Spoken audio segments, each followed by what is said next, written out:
Hello, folks. Well, you know you're in for a treat when you hear that tune because it's time for another week of the Rec Poker Podcast. I am super excited to be here as your host, like I am every week, because I have the best freaking job in the world. My name's Jim Reid. I'm Bluffsterini in the home game and at Rec Poker Jim on Twitter. We're going to be talking to Abby Merk in just a moment. But first, I have to thank our sponsors because most of what we do here at Rec Poker is free. We're a largely volunteer-based organization. And so sponsorship of great places like the Running Aces Hotel, Racetrack, and Casino means a lot to us, and we would not exist without their support.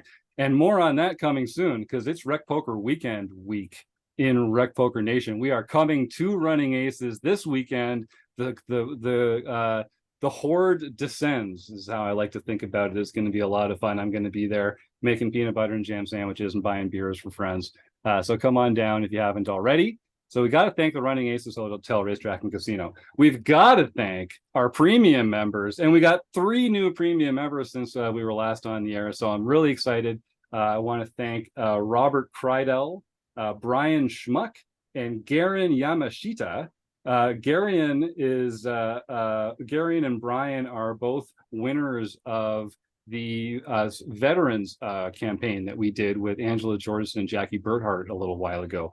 And so I'm really looking forward to getting to know them a little better as they explore the membership here. And I also want to shout out Scott Pletka, who used our rec.poker/support page to hand off a little donation to help us with what we do here at Rec Poker, because like I say, most of what we do here is free, and we really do depend on the support of our premium members and our listeners like yourselves.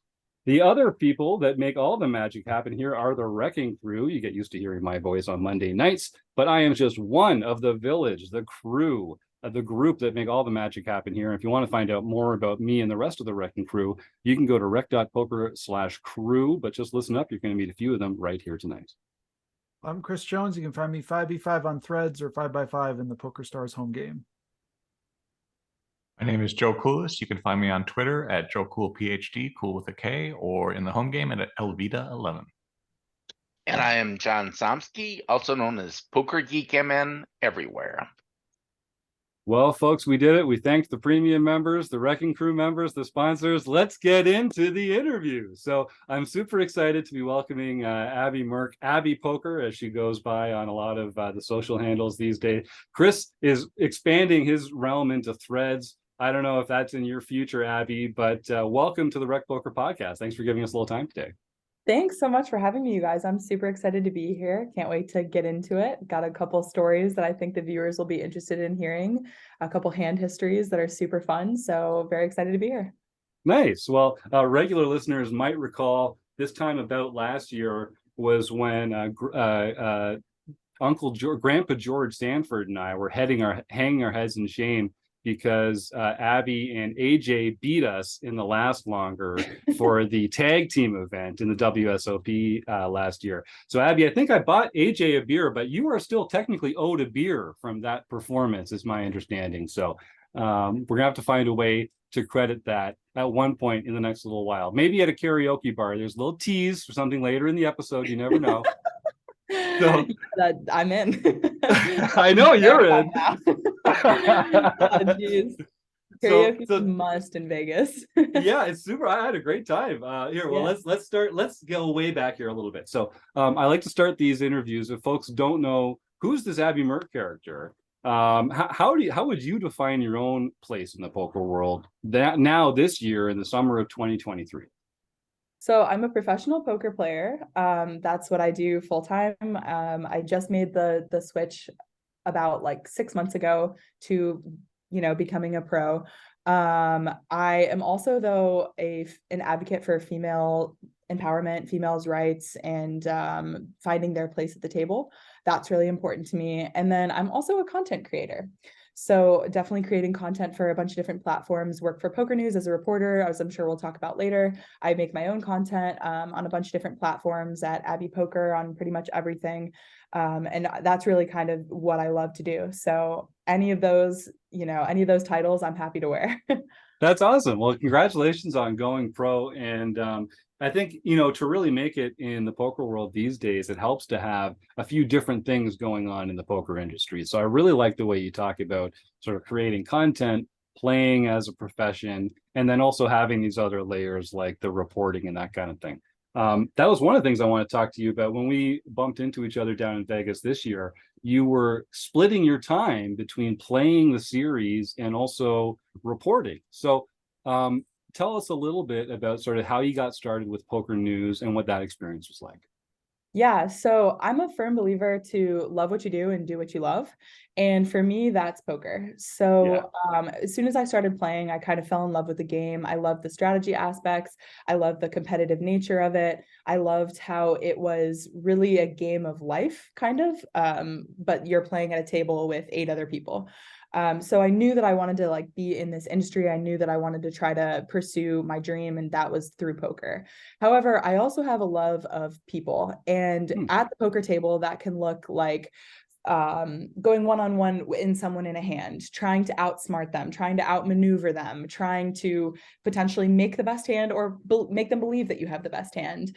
But off the table, I really wanted to stay involved. I did a lot of work with female empowerment groups throughout the ages, such as Poker Power, who I'm very, very grateful for everything that I've done with them. And then I knew I wanted to stay involved just working with people outside of the poker table. So I kind of reached out to Poker News to see if that could be my next step. I loved the fact that I was able to talk to all the pros. I was able to ask them questions. What do the people want to hear?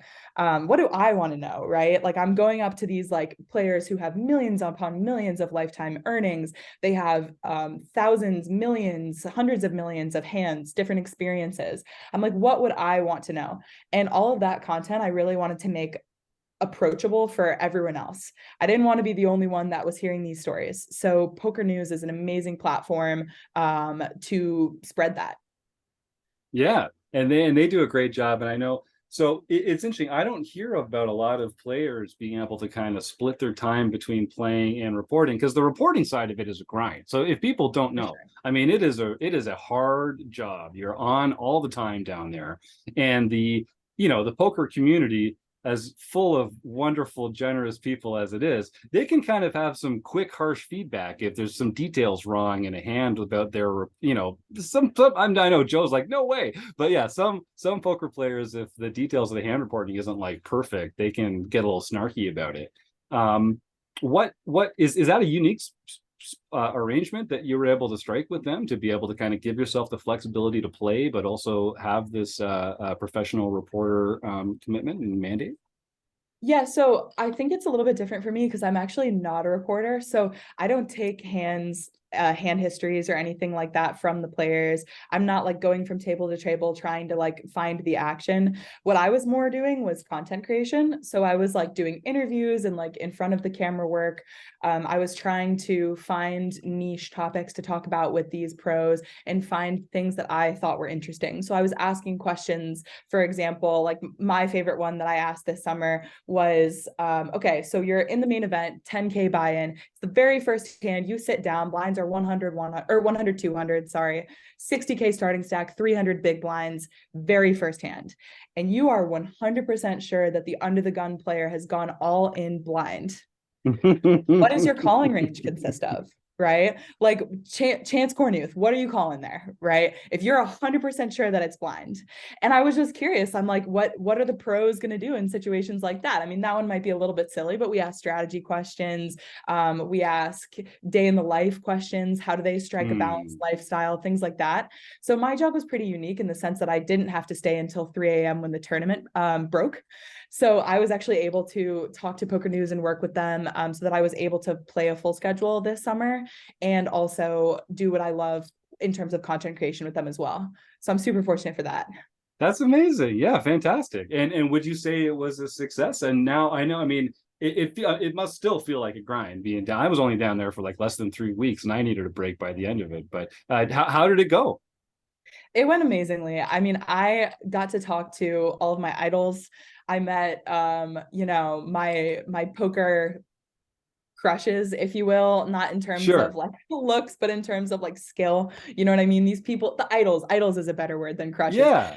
The people that you just like look up to your whole life. And they actually quickly became some of my good friends. Like that is such a dream. You know what I mean? They're able to refer to me as my first name, not just like, oh, content creator #1, right? So like that was really cool. I think that playing wise, I got to do what I love every single day. I was not making content and not interviewing, not finding those hooks. I was playing, and I was able to compete, and I was able to put my money where my mouth was, right? And get into the thick of it. So I had an absolute blast this summer. I think that the niche space that is poker is such a special one, and all it takes is sitting down in like one $300 gladiators tournament to see that. Like the people you meet are so special. So whether or not I was playing or you know, doing some content, I just had a blast. The summer was an absolute success for me. Yeah. And you mentioned sort of like, so it is a little hard at first walking up to these poker idols and, you know, asking them questions or interacting them with their game. I've told, I mean, I gotta say, since I started hosting the podcast, or since I got involved here at RecPoker, I've been impressed at how sort of like once you take a step into the poker world, how gracious and accommodating and generous all these people are. And it is pretty cool when it's sort of like you can have a one-to-one first name conversation with some of them. That's a non-trivial aspect of how much fun I get out of this, for sure. Were there a couple moments where you were sort of like, like, how do I start this, or how do I interrupt this person? What was that like? Yeah, absolutely. I think, you know, I'm a very outgoing person. I love to talk to people. I love when people talk to me. Like if I'm standing in line, please come say hi to me. Like I swear I will say hello back. I want to know your story. I want to know who you are. But there were a couple times when, you know, my outgoing nature kind of maybe worked against me a little bit. Like for example, there's just etiquette at the poker table. Like if you're in the middle of a hand, I'm never going to come like ask you, hey, can I grab you for an interview? Like never going to happen. I didn't really also have anyone say no to me. Like everyone was pretty sweet because I was pretty considerate of the poker etiquette, never going in when you're paying the small blind or the big blind, just never doing it. Majority of the time it would be after you folded a hand in like middle position and like there was already something big going on. And I made sure to keep my interviews succinct. And if I knew they were going to be longer, then I was going to do it on break. So that was like kind of my strategy for actually approaching people. But I had some funny stories though, about how I actually met some people. For example, Phil Ivey, all right, known for being a particularly solemn guy, right? Doesn't break a smile. Like he's very focused, very locked in at the table. So my dumbass is walking around, you know, trying to find people, and I'm with my coworker Brad. And it had been like a 7-hour day for us already. We're having a time. Like we're definitely, you know, about to get off, right? We're trying to find a couple more people to like finish an interview segment, right? And I go by Phil Ivey, and I don't realize it's him at first. And I do the Michael Jackson, like, hee hee, like, you know what I mean? Like on your toes, and you do the full, like the Michael Jackson pose. And Phil Ivey, mid-hand, starts dying laughing. He literally, he's like, oh my God, like eye roll laughing at me. And of course, like he's the one that I've been trying to find for the past like 20 minutes to interview. And I'm like, God damn it. I'm like, now I have to go introduce myself to Phil Ivey after doing the Michael Jackson he in the middle of the aisle in a freaking 50K or whatever it was.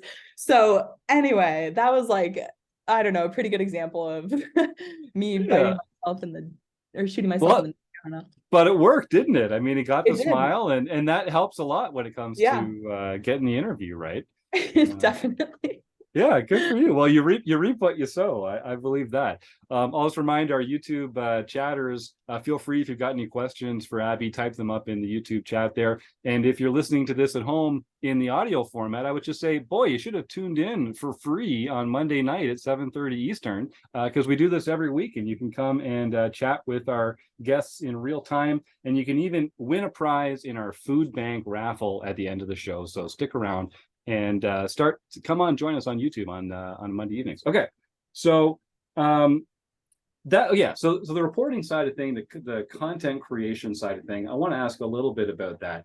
How did you choose what platform or platforms to use? What kind of medium was going to be good for the content that you wanted to bring to the poker world? And how has that shaped the type of content, or like sort of the content itself that you produce? Yeah, I think that's a great question. When it comes to picking where I kind of wanted to work and what I kind of wanted to do, Poker News was a really obvious choice for me. I had a lot of people that I had known that works there that I really respect. I had a lot of people that I had met throughout the ages that I just like trust as people. And I know that when I whether it was like me meeting a deliverable in terms of like promotion for a certain upcoming event, for example, like the main event, you got to do some type of video involving the main event. No sweat. I knew I was capable of doing that, but I also knew that they were going to give me kind of the freedom to have sort of a vision and be able to execute that. I just felt like that the Poker News, they're really reliable, very trustworthy brand. That was really important to me. The people I was going to be working with was also really important to me. And then the access to do what I needed to do was also really important to me. For example, I think like poker org only has like the first 5 minutes of every hour. And I was like, look, I'm trying to make content and I want it to be good. I want the access to the people that I want to talk to, and I want to explore the routes that I want to explore, and I need the time to like do that. So I think that the Poker News was an obvious choice because of that, and I'm really happy that I chose them because of all the content that we created together over the summer. Like I'm really happy with how it turned out, whether it was like some creative projects that I worked on with like Branson or Greg Goes All In for Poker News, or it was the more interview format that I worked on with some of my colleagues. It was a blast. Nice. We've got a comment here from the YouTube chat from our my frenemies. Frenemies? It's a nemesis that's also a friend. We're working on the best way to say that. Frenemy. Frenemy. Yeah, frenemies. Yeah. Frenemies pretty good. Frenemies pretty Yeah. good. It says that Phil Ivey is like the 5th best Phil. So that's coming from a Phil himself. So he's a little biased. So I want to know, Joe asks to see his ranking of the Phil. So maybe we'll get to that a little later in the show. Sure. Abby, was there anything about the experience of working with Poker News or working the floor or doing the content creation side that you feel like gives you an edge while playing poker, or maybe helps you think about things in a different way? Talk about that a little. Yeah, I think that's a great question. I think that being a reporter and talking to people about, for example, strategy questions was really interesting to me. For example, I did some interviews like I was talking about before with the what's your calling range look like? And I would do questions, for example, a freeze out, or like how does your strategy change in a freeze out in comparison to a regular rebuy tournament? Does it change for you when you have 10 bajillion bullets to fire and you can just go play the Venetian? Like you don't necessarily need to be at the WSOP. And also like who's taking those high variance routes? Who's ready to like be in it for the long grind? Do you want to be there from the beginning? Do you not want to be there from the beginning? Hearing all of those answers from all of the players that I respect the most, and also the players who have the results to be able to like have that opinion, definitely helped my game.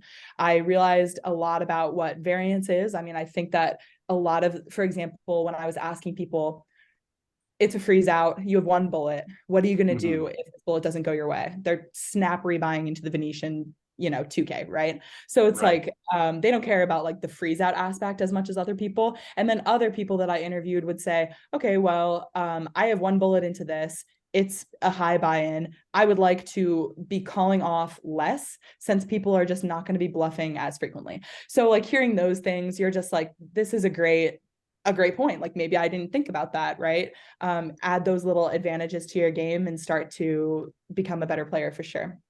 I like that's a great answer. Chris? Yeah, Abby, we've got a question from YouTube, but it also kind of relates to one that I had when you mentioned this at the beginning. You just mentioned 6 months ago you sort of turned pro as a professional poker player. Question in YouTube is when did you go from thinking I'm a poker player to I'm a professional poker player? And I guess my question sort of to expand on that is, what did you do to prepare yourself to like say, this is something I want to do, it's a dream, but it's something I've got to make reality, I've got to make work, I could burn out. You've seen people have the sort of things in poker where they just kind of flame out. So what did you do to prepare yourself to make that switch? Yeah, I think the difference for me, I guess the switch that was made in my head to from becoming like a amateur poker player to like a professional was doing it to support myself in the real world. So as soon as you make that switch, I think you can call yourself a professional, no matter if you've been doing it for a day or you've been doing it for 10 years. Poker is my primary source of income right now. So I'm going to call myself a professional, not necessarily because I was at the WSOP, but because I'm doing it for a living. So I think that I really hate the stereotype of like, oh, you're not a professional if you don't have X amount in Hendon Mob. Like, hell no, right? Like if you are doing this and you are doing it seriously and you're putting the time into it, you can absolutely be a poker professional as well. I hate the like gatekeeping that comes with that term, but either way, that's one point. And then also, like, what did I do to prepare? So I'd like to give a small shout out to Chris Moon on this one. He's my coach.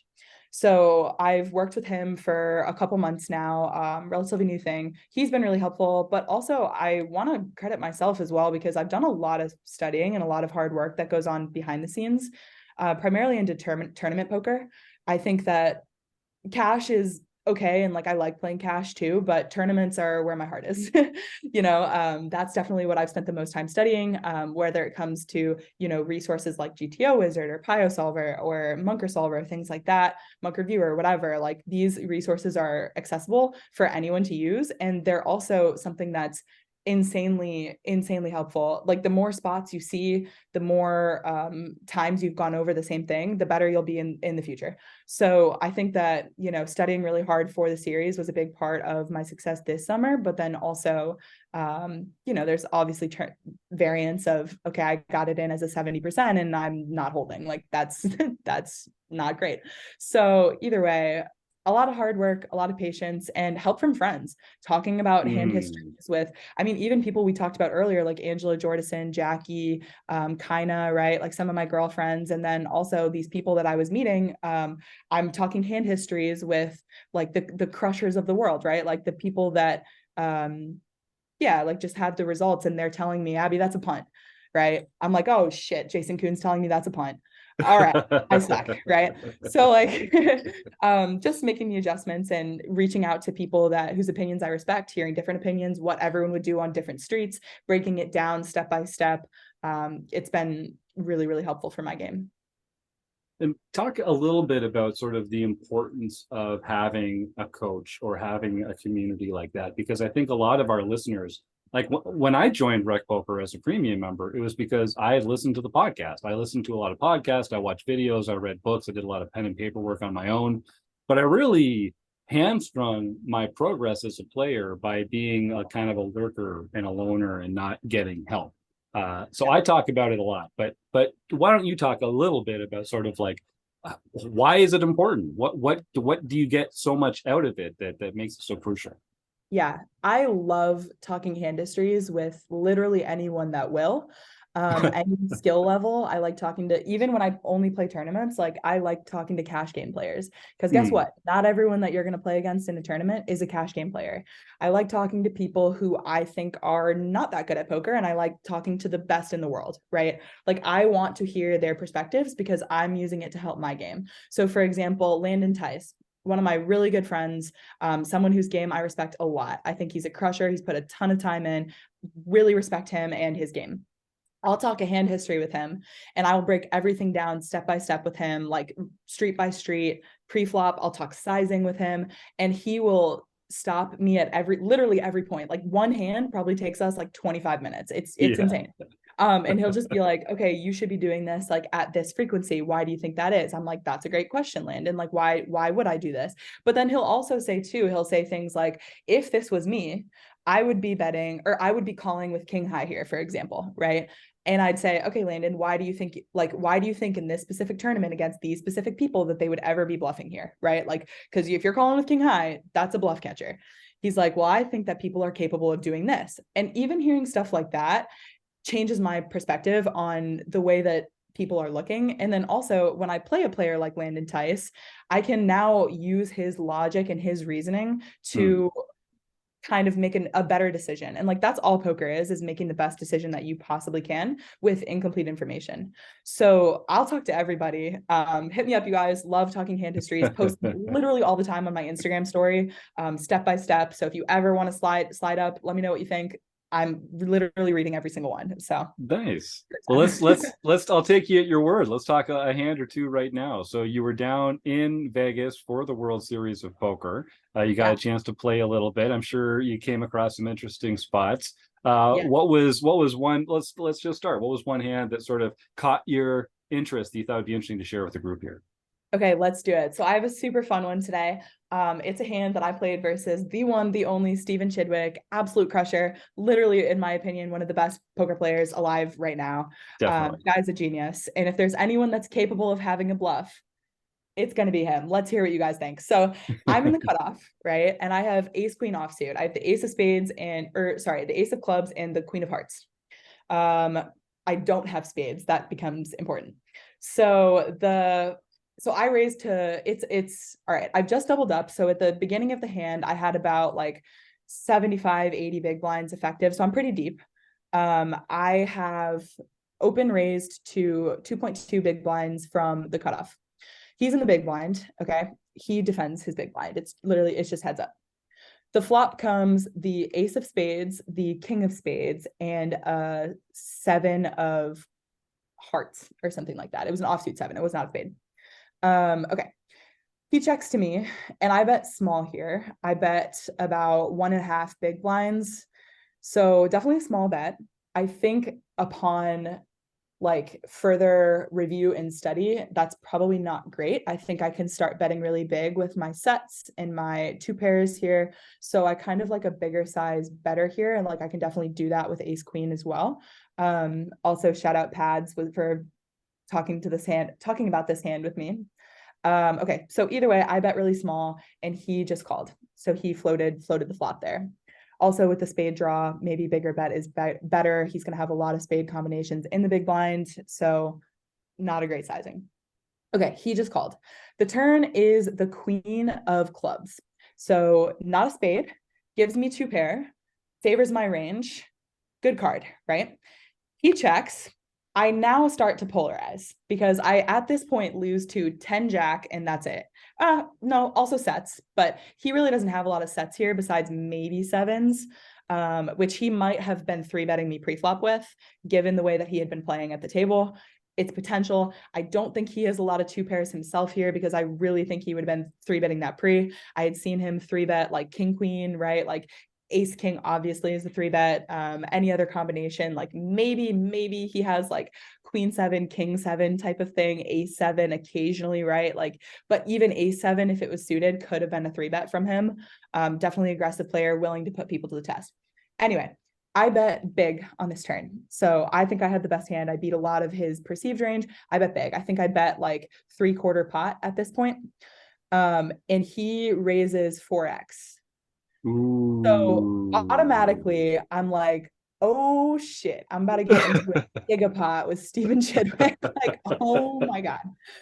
And just remind the audience here for a second. So the board is ace, king, 7, queen with 2 spades. Is that right? And we're holding ace, queen with no spades. So top pair, aces and queens. But as you say, there's sets and there's jack 10 for the straight. Okay. So he check raises pretty emphatically. Pretty big, yeah. And instantaneously, the thought that goes through my head is he's setting up a river jam. That's instantaneously what I think. Because I think this is actually where I think I make a mistake in this hand, because I think I should have, given the fact that I had recognized that, I should have been asking myself, am I ready to call off a river jam? What cards can I call off a river jam on if I call here? Do I want to ship? If I ship, am I getting called by worse, right? Like all of these questions like should have kind of been going through my head. An additional element that was going on in this hand that was adding a lot of pressure was the fact that our table was breaking as we speak. Like floor was throwing out throwing out cards, like redraw cards to other players at my table while I'm in the tank on the turn. So automatically a lot of stress, a lot of pressure going on, but I try to keep like a neutral head and just like make the best decision. This was the main event. It was the biggest buy-in of my life. Like the stakes were high on this call, right?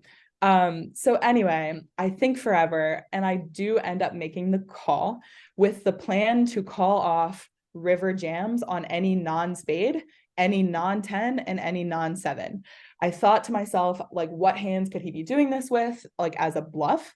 And I think that there were enough like 10x combinations of spades or Jack X combination of spades, or potentially like if you have 10-7, for example, of spades, and you're literally sitting there with set blockers and flush blockers and straight blockers, and you're just going for it. Like, this is Stephen Chidwick we're talking about. This is not like Betty from Ohio, right? This is not Dave from Nebraska. Like, this is Stephen Chidwick.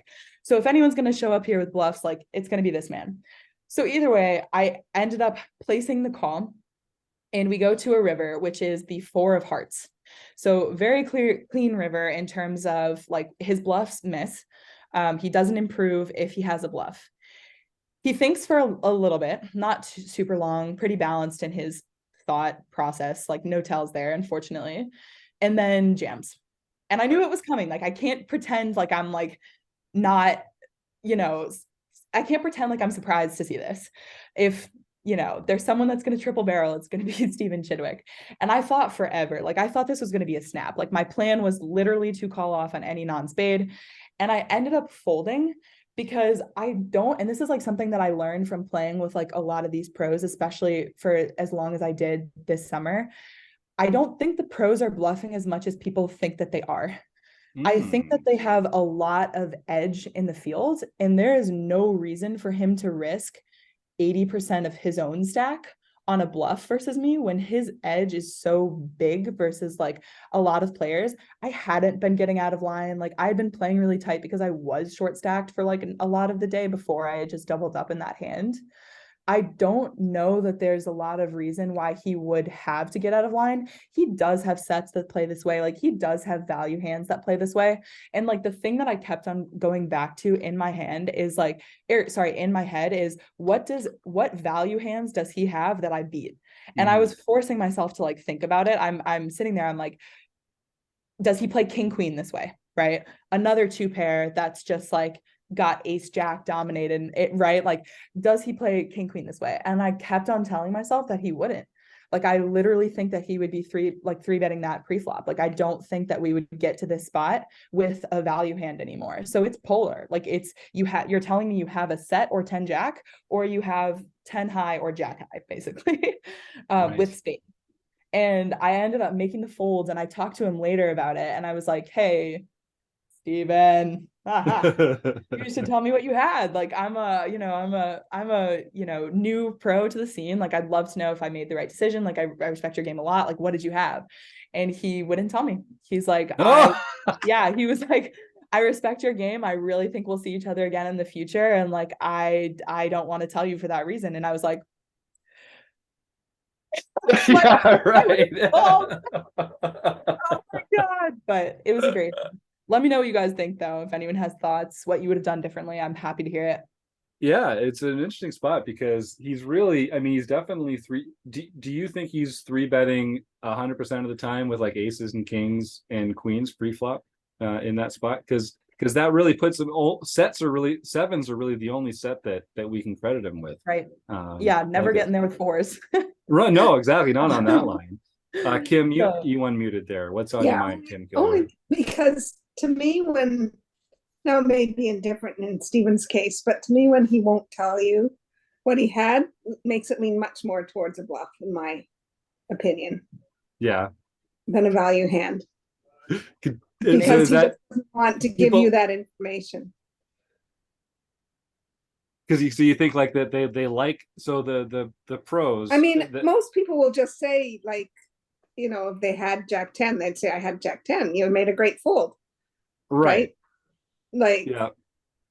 But it's like the fact that he won't tell, to me, leans more towards bluff, but I could be totally off base with that assessment. Joe, what about you?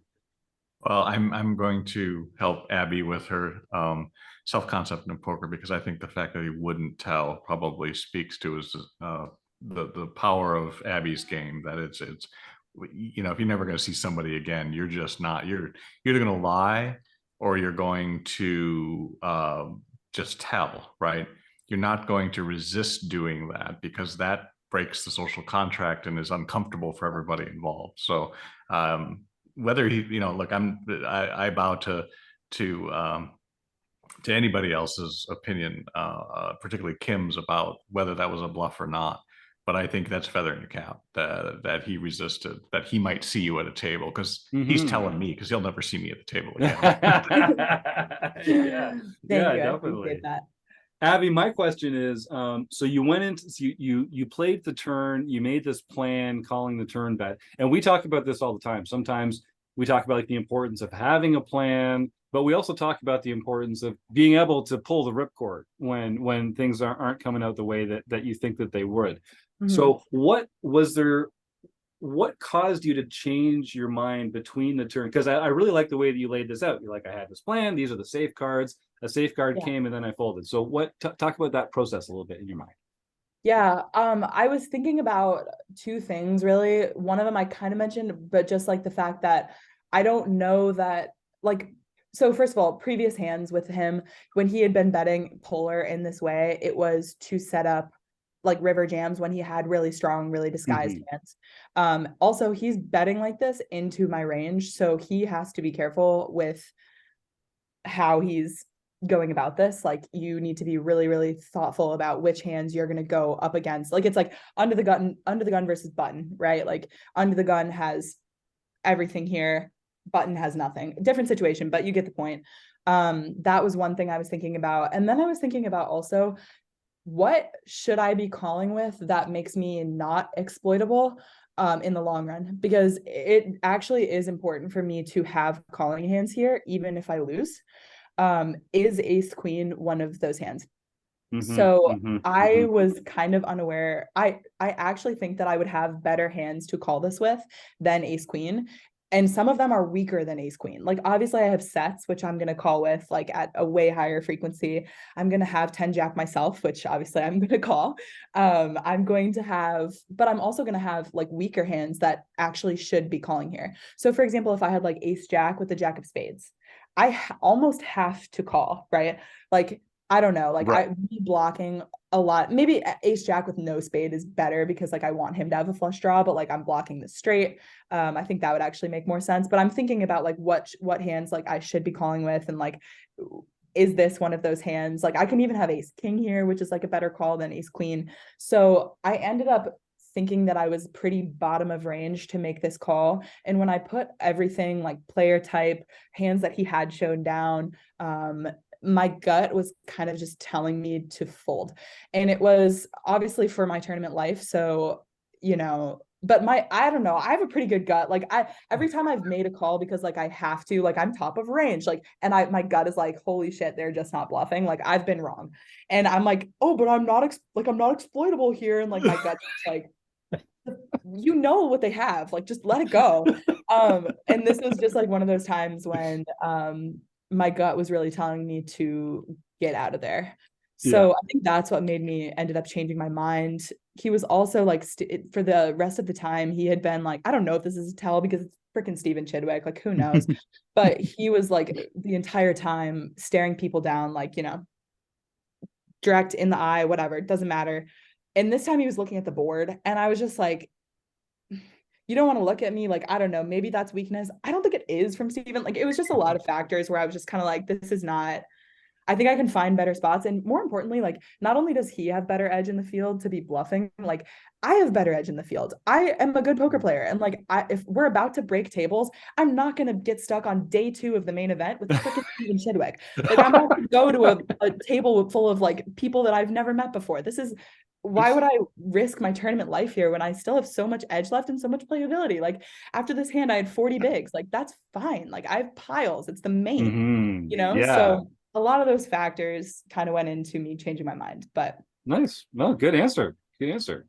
Kim, you unmuted next. Yeah, I think your observation that that pros that good won't bluff as much. Yeah. I think is really an excellent observation because they have such an edge on the field. So when they are bluffing, it's usually versus another pro or somebody they see as, you know, like playing on the exact same level as they are. So I really like your observation that way to lean towards it. But I want to ask you, like, why, if you thought you were going to reach a fold on the river on a blank, why did you call the 4x on the turn? Yeah, I really wish that I had a good answer for that one. I fully was planning on calling on the 4 of hearts. I really was. Like, I was fully prepared to put my stack in, and I was gonna beat that, guy into a pot, right? Like, I was ready to click call. But I think when you're calling for your tournament life, if you're non-nutted, take your time, right? Like, this was for sure the biggest spot of my life. People say, like, think long, think wrong, but like, I think I'm a pretty level-headed person, and like, I think that, thinking long doesn't necessarily mean think wrong for me. And like, the more I thought about it and weighed all these factors that I was kind of talking about with what should I be calling with here, like, what do I have better hands to call, like what bluff combos does he have that plays this way, like things like that. I don't think that the call on the turn was good by any means. Like, if I know that I'm going to fold on a blank, like, I should be out of there on the turn. But then there's also the tiny little factor of, even if he has Jack 10, I have outs. Yeah, right. Queens and aces exist. You never know. Exactly. That's the Bluff Storini approach right there. That's going to get Yeah. you in some trouble though, Abby. Just full credit. Totally. Yeah. Totally. Yeah, I like that take, because I don't think any of us could have found a fold there on the Yeah. turn. It But was tough. yeah, good for you. Thanks. Chris, you unmuted next, I think. Well, I was just gonna say, like, the thing that I really love about what you were saying about this hand, and because it's the main event, I think that does really change things. And it changes things even for people like Stephen Chidwick, right? Like I think, like, if this is like a Triton 100K and you're in there with Mateos and Kuhn and whatever, and you're sitting at that table, this same hand happens, I think you have to call. But Yeah. like I think you're right. He's bluffing less in this spot. So I really love the read. And I don't even mind the turn call, because like, I think even somebody like, Chidwick can give up here sometimes. Like, once you call a 4x turn bet and they're just like, this she's got it. She's not folding. So I don't even mind that. So I think it's a well played hand, and I love your ability to change that on the river, to change your plan on the river. Thanks. And I think, especially a player like Chidwick, he's going to have spots where he does set up the river shove and doesn't take it, right? Like, that's part of being balanced on the turn for that player. So you put that in there, plus you get the chance to pair the board and fill up. I get the argument for that as well. John Somsky, you had something, I think. Yeah, I was just gonna say, I love your analysis there. I know if I were in that situation, I don't think I would have found the fold, but I'm a big believer in going with your gut, because I think you pick up on things that you don't even necessarily know what you're picking up on, particularly when you're playing live. And I think you're dead on. For me, it may have been the most plus EV trying to double up in the main right there, but for you, it was probably worth sticking around and trying to get to a table that wasn't quite as stacked as that one. Yeah, That's for a sure. good point. Yeah, Joe?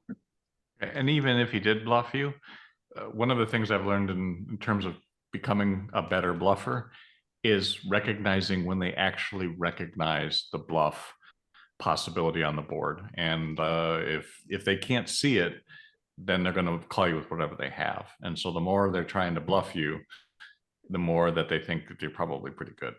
For sure. So a couple comments in the YouTube chat here. So Phil has been listing his favorite Phils. So far, it seems like it's a list of 2. Phil Collins is number 1, and Phil Hartman is number 2. Those are pretty hard to argue with. And gotta appreciate the humility of our own Phil for not putting himself even on the list of his favorite Phils. So that's something. Also, I have to use the segue to say I was talking to Martha today, and she reminded me how much she likes Phil. And even though she's not able to watch the podcast live right now because she's going through something, she wanted to say, make sure you tell Phil that Martha thinks he's really funny. I was like, oh God, you really got to make me say that to him? Like, talk about twisting the knife, Martha. Good Lord. But all right. So there was one other question in the YouTube chat here from Type Login. Chris, I just beat you to it. Yeah, you did. Did you consider all in on the turn? I did, but I was definitely thinking about what hands that he can call me with that are worse. Because if you're gonna jam, like you expect to get called by worse. And if I'm jamming the turn, he's just folding all his bluffs, which I don't want. And then if he has a better hand than me, he's calling. And I think that this was one of those situations where he is so unbelievably polar. Like he literally only has, again, like 10 or jack high, and he's got spades and he's bluffing, or he has the nuts. And that's kind of what I felt on the turn. And I think if I jam, it's kind of a punt, because like if I jam and I'm only getting called by better, it's not a good jam. So I didn't really consider jamming on the turn because I just couldn't name anything that I could get called by that was worse. Like I really, like, it goes back to that king queen question. Like, is he going to play king queen like this ever? And I just didn't think that he would, to be honest with you. Like, I really just don't think he's playing king queen like this. So I didn't consider a jam on the turn. But if you can tell me, and this is not like a, you know, anger question. Like, if you can tell me like a hand that he can call with that I beat if I jam the turn, especially for like 40 more bigs or like 35 more bigs or however much it was, 30 bigs, maybe 30 to 40 bigs at this point, then I would love it and I would reconsider it next time for sure. It did, as you were describing it, it did seem to me to be that spot where, that dreaded spot where you allow them to play perfectly. Like you say, they just only continue with better hands. And anytime you're presenting an opponent with that option, you probably should have taken a better action if you're really allowing them to play perfectly. So that makes sense. For sure. So what's next for Abby Merk? You're working with Poker News, you're a professional poker player now, you're creating content, you're going on awesome podcasts. What's next in the poker story for Abby Merk? Yeah, so I'm doing some traveling upcoming here. I was thinking about going to Barcelona, but instead I'm actually going to go to Philadelphia, baby. Let's go. No, I'm just kidding. America's Barcelona. Yeah. Yes, exactly. Yeah. Yes. Yeah. For sure. Yeah, no, it's gonna be great. But I'm going with Poker News there. So I'm going to be doing some work in the late months of September. They got a big series out there with, I can't even remember who's hosting it, but Poker Stars is hosting it. Oh, nice. Yeah, awesome. So I'll be there. It's a weekend tournament, 3 weekends in a row, so it'll be fun. But in terms of playing, they have a couple of MSPTs that are here in Chicago. They have the WSOP circuit stuff that's coming to Chicago. My boyfriend lives in Ohio, so like I'm gonna go travel to like Cincinnati and like Cleveland and stuff like that, because it's not only close to me, but it's also, I have a free place to stay. Let's go. Nice. There you go. Yeah. No, I'm just kidding. Just a little though. It's having a free place to stay for a traveling poker player makes a huge difference. It really does. No, for sure. I totally agree. So I think that's kind of in the works. I was going to go to Florida because there's the Sherpo tournaments down there, but buy-ins were probably a little high. I don't know that I'm playing 10Ks consistently yet and 5Ks. So, I'm just playing within my range. And I don't think there's anything wrong with that either. Like in terms of people that, want to start playing tournaments, but maybe they're cash players and they're like, oh, well, I'm not playing the main event. Like, is it worth it? Yeah, right. Like $300 tournaments are just as fun as a 10K. Like really, if you love the game and you love what you do, like come to an MSPT and play a 250, right? Like, you have no excuse wherever you are in the world, just because you're not in Vegas, just because you're not able to buy into a 10K. Like, if you love it, you'll figure it out. And like, I'll see you there. So, yeah, nice. Can't wait. Nice. Nice. Yeah, we got some fun people in the chat. Yeah, some of our members are right in that part of the world actually. So talking about what is it at the parks, and Phil and probably Jim Gibson might find their way up there. So you're gonna be in a good poker. You're gonna be a good poker place there. It sounds like we're actually talking about maybe doing a trip down to Cleveland for a Run Good event coming up. I'll be there. A while too. Oh yeah, sweet. Yeah, that is fun. They have so much fun on their tours, and that's one of those ones that you can drive to from Toronto. So you never know. You might see us down there. So speaking about having fun while you're out there and sort of enjoying the ride. How long were you down in Las Vegas for this series? Did you go down for the entire thing? How long? Because you're not in Vegas full time. How long were you there? So I was there for like a month and a half, I would say. I flew there on like the 7th of June, and then I left the 20th of July. So I was there for a minute. Yeah, it was a long time to be in Vegas, but to be honest, every day in Vegas is literally just a brand new. The people that you talk to and the places you see, the hands you see, what people are showing down is insane some of the time. Like, it is such a time. I would do it all over again if I could. I love Vegas, so happy to be there. Nice, nice. Well, it sounds like you got it all figured out. Yeah. One thing that I got a real kick out of was we got a chance to do some karaoke with TJ and Branson and Mo and Jess there. That was my first time karaokeing in Las Vegas. Have you been out before down there in Sin City? I hadn't in Vegas, but I will tell you, I probably went karaokeing, or I went to do karaoke. I don't know if that's a verb. I just made it a verb, but whatever. It's a verb. It's totally a verb. Yeah. Okay, cool. Yeah. I've only been like karaokeing probably like once in my life before Vegas. And you got the pipes. Vegas, and I did it like 11 times. Oh. I'm obsessed. It's so fun. It is. You can bring people together, sing whatever you want. It's just such a good time, good vibes. I can't wait to take you up on it again. We will do it for sure. It was a blast. That was my first time in one of those like little private karaoke rooms. Yes. So like it's there's different performance anxiety levels going on for that sort of thing. Yeah, Joe, we were hoping there was some video that you could perhaps Jim singing. Everybody on the RECing Crew was hoping to see this video. I probably would not be the best person for that. TJ has the footage for sure. Had his phone out all the time. But I will say this: Jim was literally the most wholesome singer I've ever met in my entire life. This man shows up with songs that I've never heard before, but they're similar vibes to like Sweet Home Alabama, if people know that. Like they're the most wholesome thing. It's like the Beatles, and he's playing, what was that one that's like from Canada? It's like about butter or something. Oh no, that was butter. That was by the Tragically Hip. It was Ahead by a Century. Yeah, yes. that was a good one. That was a fun one. It's literally the most wholesome thing, and you can play the like video in the background at karaoke. So he pulls up the song, and there's like the video in the background, and it's people just like wholesomely swinging on rocking chairs, and they're like, I don't even know, they're like churning butter and shit, and we're just like, Jim, what is this? That's why I felt like I had to switch to Satan as my motor at one point, just to like a little palate cleanser for the group there. Yeah, I will now pay money for that video.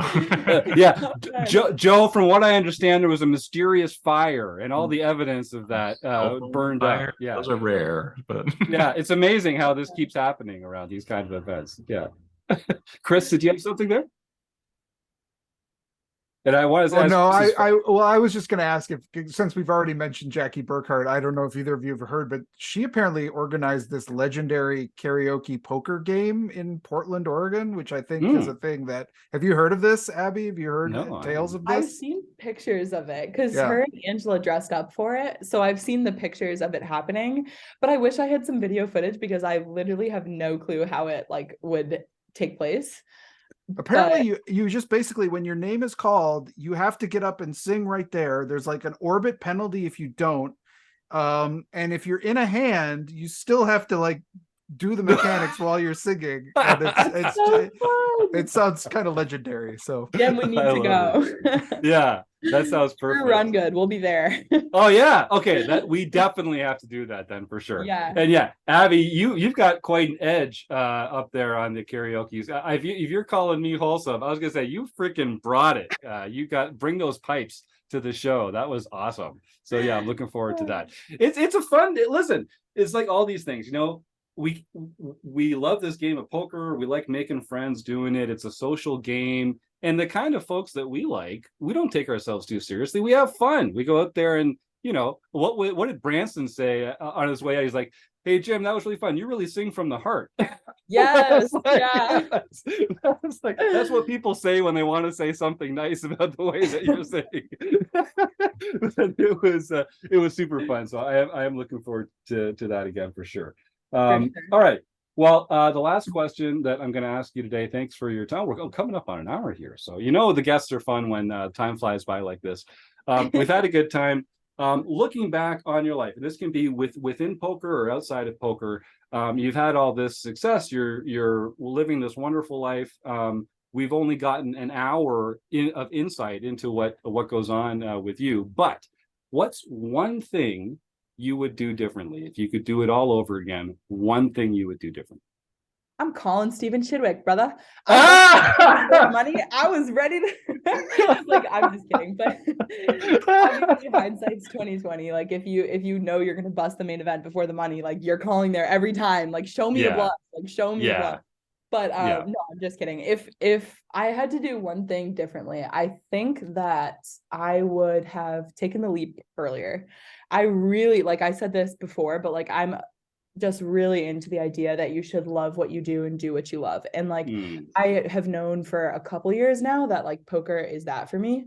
I always kind of knew that like it was something that I was doing when, not only when I had the free time, like it was something that I was making free time for. And like studying wasn't a chore to me. Like I actually really enjoyed learning the spots and like finding bluffs and like reading hands and being like, oh my God, like this was horrible. So like me making mistakes was fun for me. And like me losing money was good. You know what I mean? So either way, like I think, you know, people are really afraid to take that leap and like jump into poker. And like whether you're a woman and you're struggling with that, like reach out to me because I'm more than happy to talk to you about that specific point. But also like if you're a guy or a girl and you're just like looking for the push you need to like get into poker and take the leap and do it and try it, this is your sign. You know, like anything can happen. And when you're doing what you love, it can never be, you can never be doing something wrong. So yeah, I think that would be my biggest regret, but it's all right. That's a good one. That's a good one. Thanks for sharing with us. I appreciate that. And thanks for your time today. And I'm looking forward to what the future holds and seeing this continued ascent of Abby Poker in the poker sphere. So it sounds like we're definitely going to get some people out for that Cincinnati event. Maybe we can do some karaoke. The YouTube chat's going crazy about this poker karaoke idea here, karaoke poker. So I think we're going to be doing something fun around that for sure. Abby, if folks do want to reach out to you, it's at Abby Poker on Instagram and TikTok, and it's at Abby Poker 34 on Twitter. Is there anywhere else that people should look for you if they want to find you? Yeah, I have a small YouTube channel. I've put out like 3 or 4 videos of me punting and losing money. So if you want to see that, feel free. It's a good time. But most of my stuff is on TikTok and Instagram. I post hand histories like literally almost every day. If you want to hear more like the Stephen Chidwick hand, me roasting myself for punts. Yeah, my Instagram story is going to do it. I have a lot of interactive stuff on there too. Like, what would you do? I literally respond to people all the time about, you know, hand histories or their thoughts on a hand, whatever. Because we're all just trying to get better at the end of the day. So yeah, find me there. Right on. Well, we're going to do our little raffle here to support food banks in North America in particular. So folks can start entering the words food bank into the YouTube chat. Abby, thanks again for coming on the show. And it was a real pleasure talking to you. Yeah. Now, I think I don't usually put players on the spot, but I think I enjoyed talking strategy with you so much here. When we get offline, I'm going to send out an invite. Maybe we can have you back on the forums edition of the podcast and talk a little more strategy specifically. I think that'd be a lot of fun as well. Yeah. I have a bunch. All right, nice.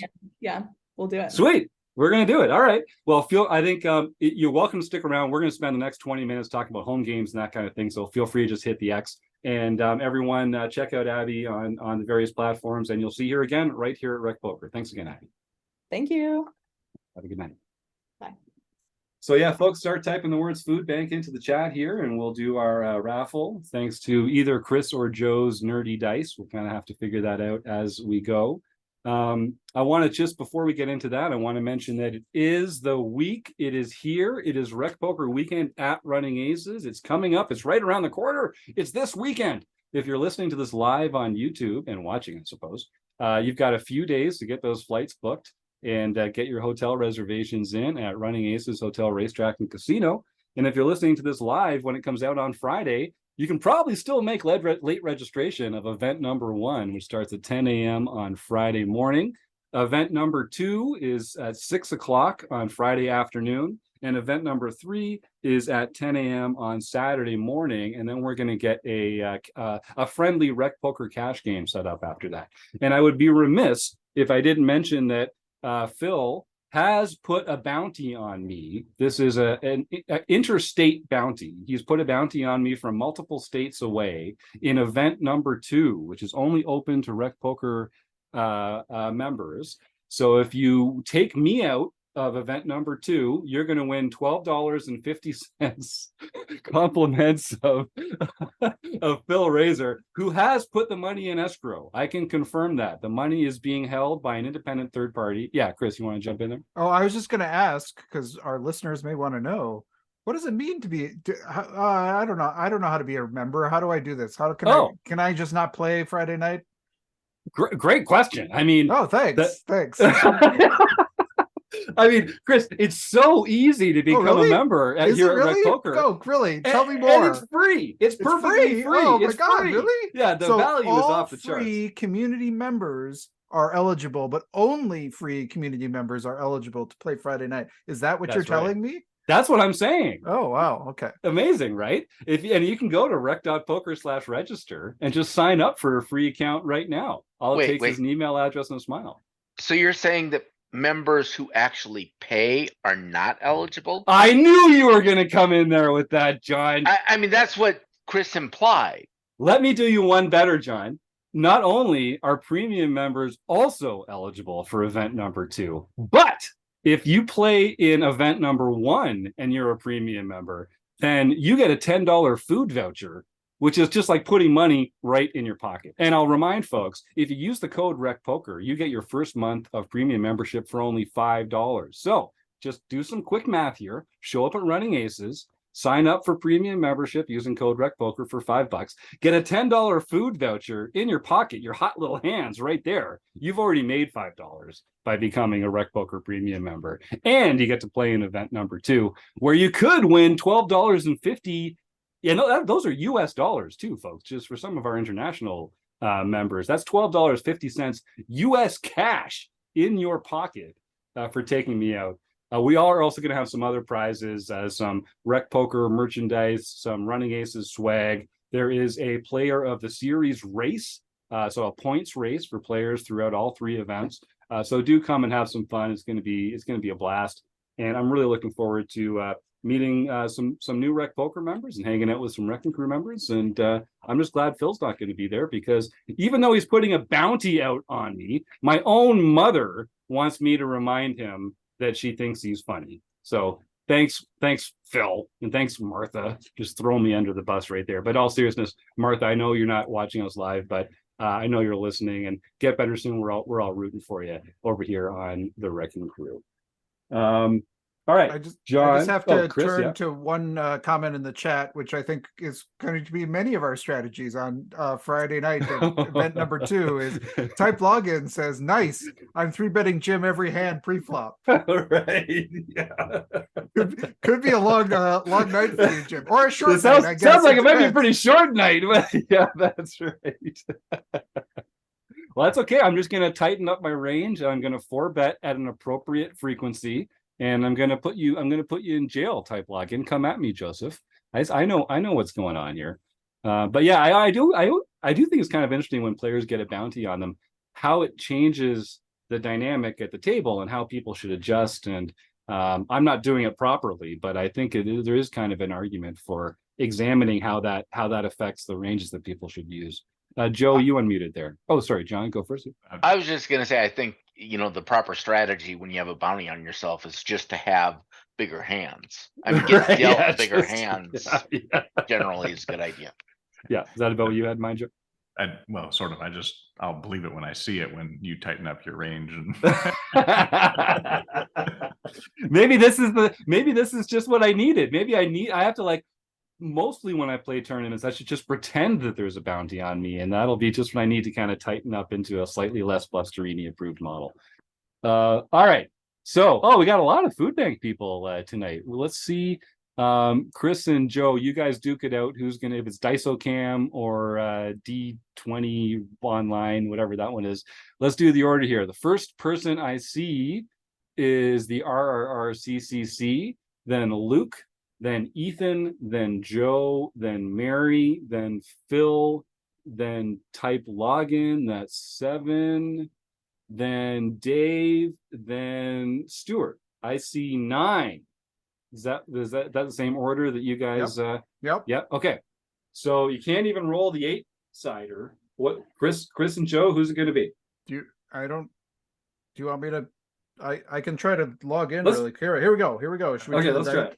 Okay, hold on. Let's try the Dicocam. This is real time, real time technical mastery. You're about John, to you are join. muted, just so in case you're in full Somsky mode right now. Got it. Yes, I was. Yeah. Were you? Was there something you'd like to share with the group, John? I was just going to start the home game winners while we were waiting, but Chris is so fast that there's no need. There we go. Okay. Okay. All right, here we ready? go. Okay, Yeah. I've got a What are you 10-sider. Okay. So what's you the probably reroll? can't see it that well though, right? Can you? I think Okay. we'll know if you're BSing. Okay. And if it's a 0, we'll roll again. Okay. All right, I ready? like it. Here it comes. Dicocam. It's a 9. Can you tell that? It's a 9. I promise. Try it's a 9. try it from the side a little. See if that angle works with the light. I think that's a 9. I can see a 9. It's either a 6 or a 9. I believe you. It's definitely a 9. There. Can you tell the number Yep. there? Oh, That's that's the way. Get the light There we behind it. go. Yeah. There we go. All right. It's a 9. Dicocam. The Dicocam comes through, and it comes through for Stuart Carriage. That old son of a gun. Congratulations, Stu. And welcome. You have won a prize. Since you are already a RecPoker Premium member, you have won a month at either pokercoaching.com or Learn Pro Poker. I don't want to put words in the mouths of some of our other partners, so I won't keep saying them out loud, but I'm pretty sure you're going to have a good selection of a fantastic poker training sites that you have just won a free month of. And it's just one of the perks of showing up here on Monday nights to join the YouTube chat and win a prize for free. So Stuart, please send that email info@rec.poker. John Somsky, you were about to unleash some home game winners on our audience here. Why don't you step right in? Well, Kelly S. 1962-20 got her second nightly victory for the year. Nice. K-Poker wannabe Ron Payton Ron, got his 7th nightly victory for the all year. he does is win. Isma got his or her 3rd nightly victory for the year. Nice. Hot Rod Bunny got his or her 2nd nightly victory for the year. And PetVet33 Kim Kilroy got her 4th nightly victory for a year, bringing her to a lifetime achievement of 44. Yeah, so close to that. That's oh man, 44. That's a lot. Yeah, yes, that's like shooting your age in golf. You're getting really close there, Kim. Congratulations. So then we have a big deal. 1992, Brian DeHaven got his 2nd nightly victory for the year. K-Poker wannabe Ron Payton won the daily mixed event for the 4th time this year and 2nd time in a row. Last week he was also the winner. Holy so cow! 2 weeks in a row.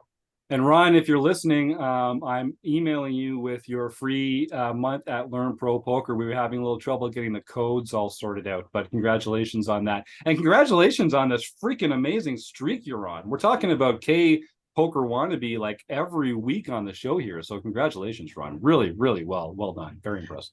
He has had 15 wins this year. Okay, that's amazing. Wow. That's amazing. You know, that's just phenomenal. Yeah. Another point I was going to bring up is the games have been Badoogie.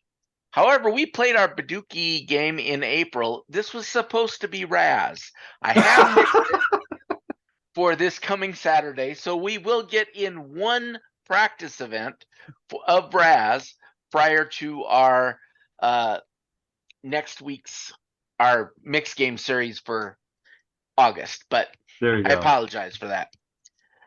Jaden Jewell, Mary McCune got her 1st international victory. Yeah, Mary. No, this is awesome. Mary and I have been talking for a while now. She was really looking forward to getting that first pin. I'm really excited for her. Congratulations, Mary. Way to go. I know you've been working hard on that one. You deserve it. Nicely done. Then B-Chip Charles Allen got his 3rd international victory for the year. And Licorice Guy, Citing Jesus, won the daily LPP event. So he can contact info at rec.poker for his free month at Learn Pro Poker.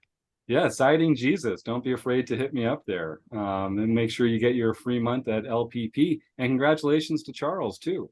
It's amazing. I just love seeing these folks that you get more involved in the stuff that we do here at Rec Poker, and then all of a sudden we see your name in the winner's circle more and more often. I don't think it's a coincidence, folks. I think the more you engage with other people who love poker and think about poker and talk about poker and sort of keep your mind steeped in poker, the better it is, and the results don't lie. So congratulations to all our winners.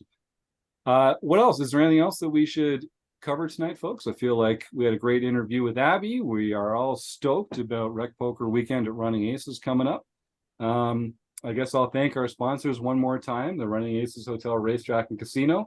I want to thank Abby Merk for her time. This amazing group in the YouTube chat. I get so much out of seeing these people having fun in the YouTube chat. And I know I speak for the rest of the RECing Crew at the same time. So thank you guys. Thanks to all our premium members. Of course, John, Joe, Kim, and Chris, we couldn't do it without you. And everyone else out there. And Phil for saying nice things in the chat. You're the best too. All right, everybody. Have a great week. We'll see you all next week.